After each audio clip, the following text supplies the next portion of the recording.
Përshëndetje, është kënaqësi e veçantë të zhvilloj sot këtë komunikim me mediat dhe në veçanti me të gjithë opinionin publik brenda Shqipërisë dhe asaj për të komunikuar një lajm të ri nga hetimet për presidentin e Partisë së Lirisë, zotin Ilir Meta.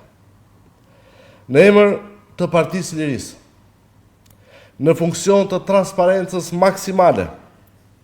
në opinionin publik dhe në vijim të procesit të premtuar për çmontimin një nga një të gjitha akuzave farsë dhe funde krye politike të ngritura ndaj presidentit të Partisë së Lirisë, zotit Ilir Meta, bëjmë dije një zhvillim të ri nga hetimet se tani më, ju lutem regjis dokumentin, tani më zyrtarisht ka rënë plotësisht poshtë si e pavërtet dhe e fabrikuar çdo dyshim dhe akuzë politike e ngritur për gjoja një pagesë të paligjshme të supozuar të zotit Meta apo ish LSI për $1 milion për lobim në Shtetet e Bashkuara të Amerikës, për një foto me presidentin Trump, që më pas u reduktua në akuzën prej rreth $100.000 të paligjshme në momentin e arrestimit dhe që në fakt rezulton vetëm një pagesë e lishme prej $15.000 për McKeown Group të deklaruar sipas ligjit shqiptar dhe atij amerikan. Në emailin zyrtar të datës 15 nëntor 2024, autoritetet gjyqësore amerikane kanë informuar SPAK-ën se pagesat për kontratën mes Dorelita Limited dhe McKeown Group janë kryer nga kompania Dalia Doros Audit Firm Ltd dhe se nuk vërtetohet, pra e thon autoritetet gjyqësore amerikane,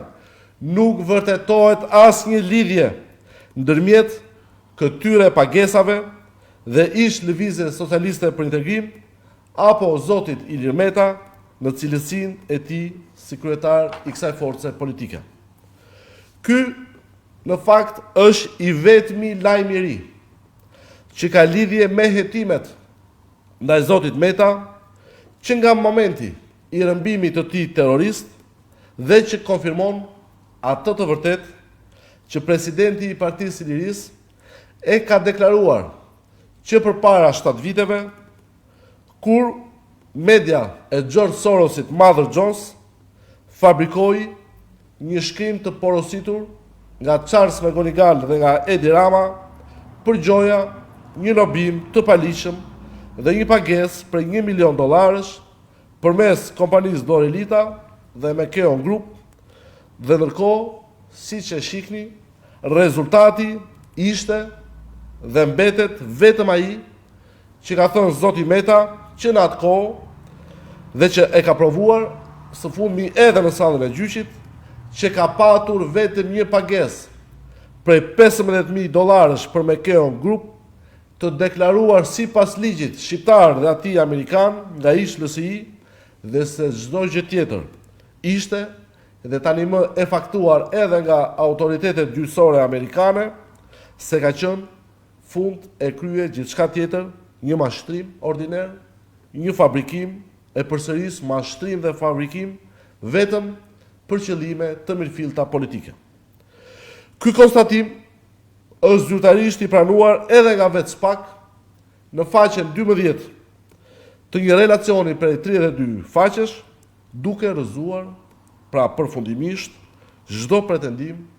për përfshirje apo për një pagesë të paligjshme të zotit Meta në këtë çështje dhe se hetimet për kallëzimin e bërë nga një delinkuent nuk kanë provuar asgjë tjetër veç asaj që presidenti i Partisë së Lirisë ka pohuar më herët se ai kur nuk ka kryer një pagesë të paligjshme për lobim në Shtetet e Bashkuara të Amerikës. SPAK, sikundër e shihni, në faqen 12, detyrohet më në fund të pranoj se, citoj, në lidhje me marrëdhënien që Lëvizja Socialiste për Integrim ka patur me McKeown Group ndërmjet Dorelita Limited në vijim të kërkesave tona, pas pretendimit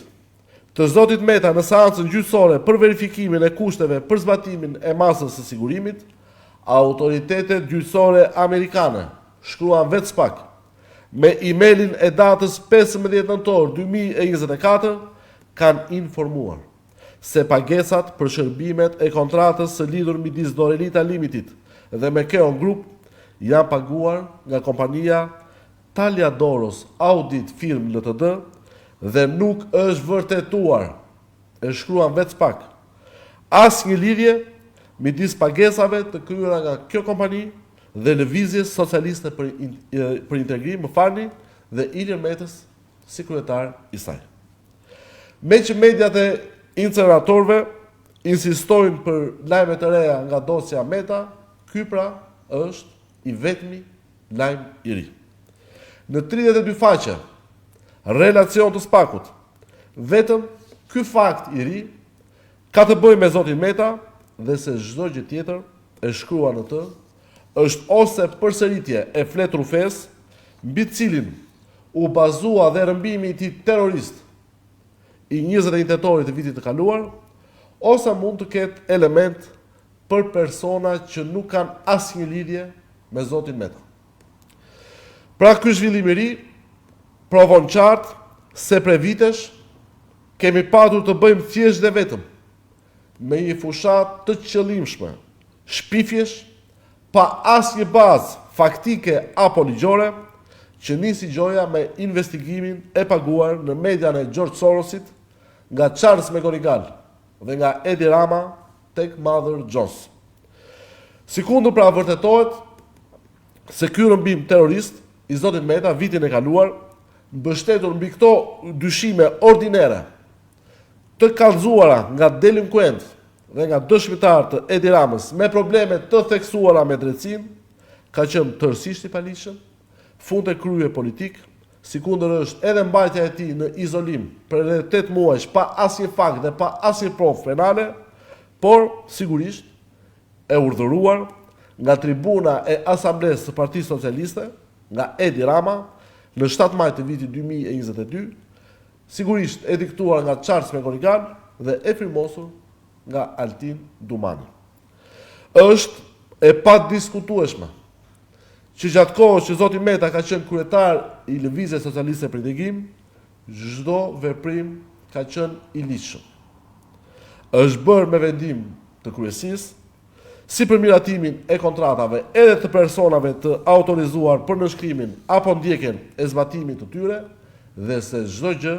është deklaruar në KQZ sipas ligjeve të Republikës së Shqipërisë dhe atyre të Shteteve të Bashkuara të Amerikës. Ashtu sikurse era pra, de jure, ende pa filluar gjykimi në themeli çështjes, kjo akuzë e fabrikuar politikisht përgjoja pagesën e $1 milion për lobim për foton me presidentin Trump, që u rruth pikërisht në pagesën e ligjshme dhe të deklaruar nga vetë zoti Meta, sipas ligjit, prej $15.000, ashtu do të bien një nga një edhe do të çmontohen botërisht edhe të gjitha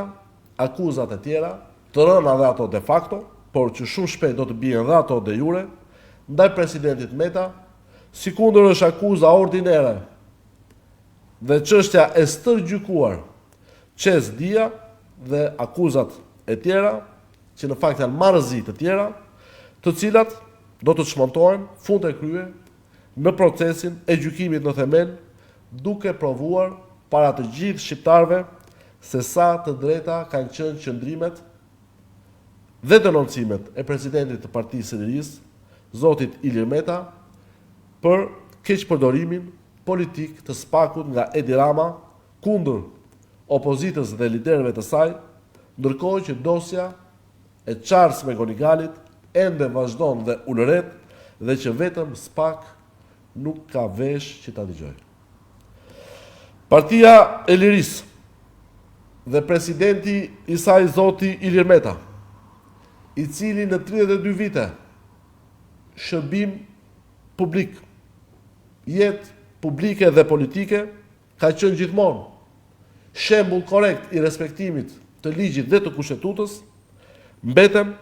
më të vendosur se kur në qëndrimet e tyre shumë të drejta,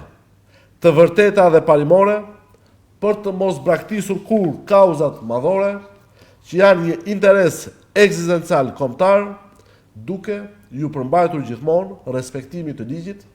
dhe të transparencës, por ndërkohë ne do të vijojmë, të çmontojmë botërisht çdo ditë akuzat e tjera fars, të cilat po bien pa filluar ende gjykimi, për të cilat zoti Meta në fakt vijon të mbahet padrejtisht me izolim ekstrem prej 8 muajsh në shkelje të hapur të kushtetutës dhe të konventës europiane për të drejtat e njeriut, si dhe do të kërkojmë përgjegjësi penale për të gjithë ata që kanë keq përdorur për qëllime fund e krye politike, institucionet dhe postet shtetërore, por edhe ato politike, për të ndërtuar dhe fabrikuar akuzat e reme ndaj presidentit të Partisë së Lirisë, duke u përpjekur të dëmtojnë integritetin e opozitës dhe të kësaj force politike, qëllim të cilin nuk do t'ja arrijnë kurrë. Ju falenderoj.